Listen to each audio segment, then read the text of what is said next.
Alright, today we're going to test the old Kona against the new Kona.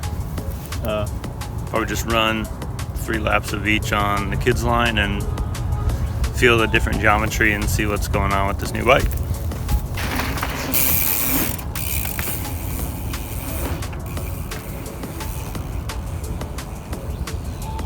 Okay, first actual run on the 2023 Kona.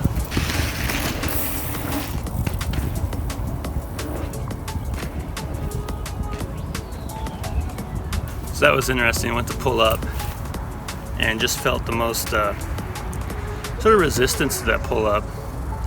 When you start extending that bike out with the wheelbase, both chainstay, reach, head tube angle, everything. I mean, the wheelbase is that much longer. You are getting basically a bigger, longer bike, and basically you need, to a certain extent, bigger, longer jumps to sort of feel the same way, or going faster, etc. At my bike, I can ride it at like slow skatepark speeds and pop it up like a BMX bike. The new bike being longer, it really wants to mountain bike. It doesn't want to mess around in the pump track or whatever. Let's get some more runs.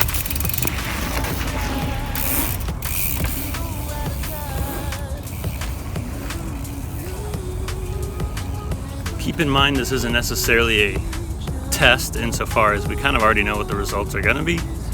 Really just breaking in the bike. This is just the closest track to my house, a few miles down. So this isn't ragging on the new Kona in any way. We already knew what was going to be the case. Small, slow speed jumps, smaller, slower speed bike. We already knew what was going to happen.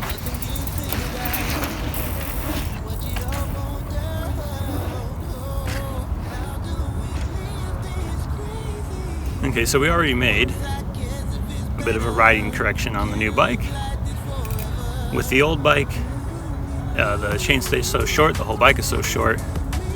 I don't want to lean back too much. I kind of keep it more neutral. Maybe lean back initially with that bunny hop and then really level it out. With the longer bike, in order to get it to do some of that same riding, with that longer wheelbase and chainstay, the more you lean back into it, on the smaller stuff, of course, and slow speed, the more you lean back into it, you really have to. Same thing with manuals.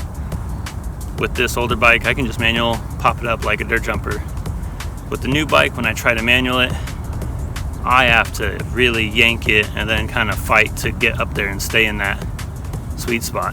So, same idea, just gonna take a little bit more effort for these smaller jumps.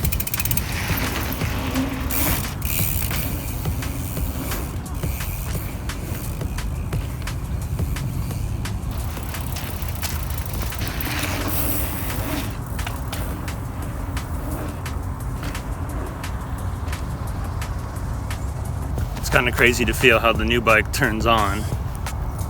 When I go for the first slow setup jump, I try to give it a normal pull like I do with my old bike, and it feels gutless and it gives me nothing, and I kind of feel discouraged. And then once you roll down and hit the first actual jump with speed that's remotely in the range of how you're supposed to be riding that bike, it just turns on and starts working the way you want it to. Sadly, the alternate small line is destroyed from Surron bikers, so we're gonna have to try to immediately step up to that medium line and see if we can get through on both bikes.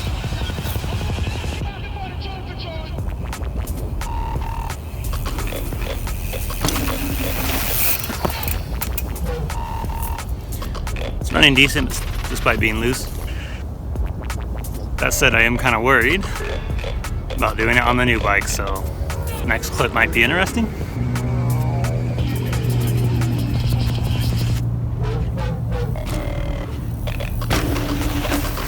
Oh, brakes barely work. I survived. Again, at these higher speeds, it more so reacts the way you want it to.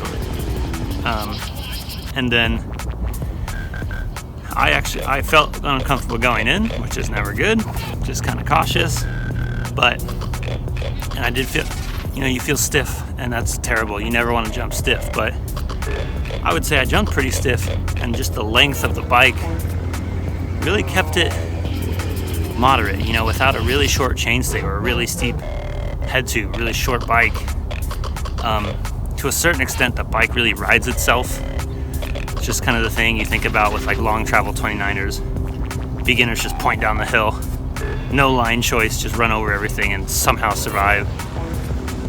Maybe it's not the best thing, but if you can harness it and actually make that a skill later on, use the bike correctly, it's pretty good. So now let's go back to the other bike and see if we're able to switch off.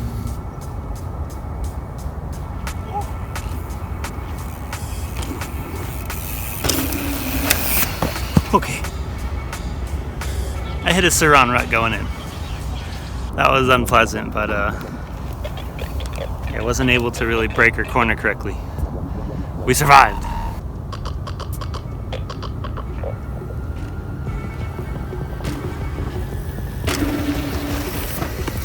Oh. I feel like I almost slipped in the same Saran rut, but this bike almost kind of straightened itself out a bit more firmly. Or I just rode it better. Correlation, causality, etc.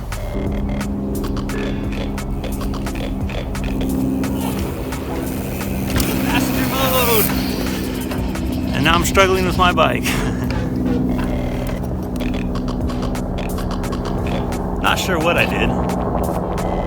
I think I tried to like go faster and pull harder, maybe like I've been with the new bike. And with this one, you just get a little too much if you do that. You don't need to pull and grind as much. You can go slow, just let it hop up into you and angle off. So, am I already getting more comfortable on the new bike? Or am I just struggling going back and forth?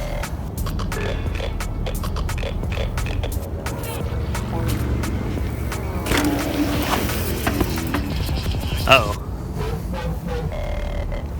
Those shapes did look better, guys. I really hate to admit it. Well, it's not too surprising, but I will say it's a little bit surprising to me. Like I said earlier, I didn't come here with the intention of really testing the bike.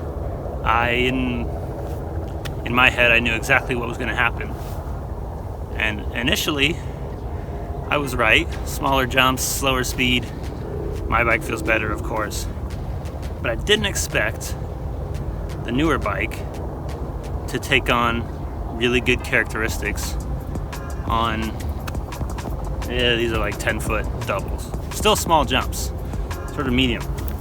And keep in mind, my old bike is set up pretty well right now. I've done things to make it the way I like it. The new bike, I'm basically running stock from the store. Still has tubes with really high pressure. Still has bars that I don't quite like. Might change them, might not, given what I was just doing right there. Didn't even really adjust the sag, it felt okay. So to think how it felt maybe with incorrect settings and to think how it might feel with correct adjusted settings is pretty promising for the new bike. There was definitely a part of me that had quite a lot of doubts, mostly because I'm pretty stubborn. But at the end of the day, you kind of can't argue with results. Was I riding better on the old, smaller bike, the shorter wheelbase and chainstay? Or was I riding better on the newer one? That said, jumps like this are a small portion of mountain biking, so we're gonna have to take it on not only other terrain, but most importantly, the terrain where it really has an advantage over my old bike. Technical, downhill, steep, etc. So that's it from a sunny hillside in Los Angeles. Gonna do some more episodes with this coming soon, as well as some other weird things I'm trying out this month.